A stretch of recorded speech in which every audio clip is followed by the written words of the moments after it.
Coke வாங்கிட்டு movie பார்க்க போகும்போது கூட்டத்துல கோக் ரொம்ப ஷேக் ஆயிடுச்சு. ஸோ இந்த கோக் இப்போ பொங்க விடாம தடுக்கிறதுக்கு ஒரு சின்ன சென்ட்ரிஃபியூகல் ட்ரிக் ஒன்று இருக்கு. இப்போ நான் இந்த கோக் ஒரு ஃபிளாட்டா சர்க்கிள் வச்சுட்டு நான் இது ரொட்டேட் பண்ணிட்டே இருந்துட்டு இந்த மாதிரி கொஞ்ச நேரம் ரொட்டேட் பண்ணிட்டு அப்புறம் நான் ஓபன் பண்ணேன்னா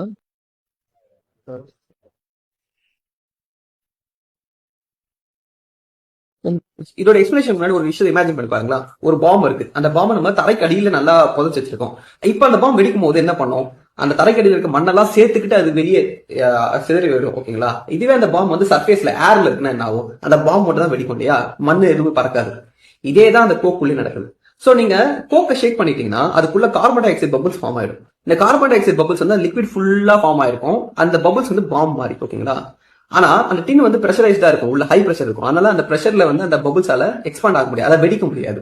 சோ அது சேஃபா இருக்கும். அந்த சமயம் நீங்க அந்த கோக் டின் ஓபன் பண்ணீங்கன்னா உடனே அந்த பபிள்ஸ் எக்ஸ்பாண்ட் ஆகி அந்த கோக்குள்ளயும் சேர்த்து அது வெளியே வெடிக்க வைக்குது.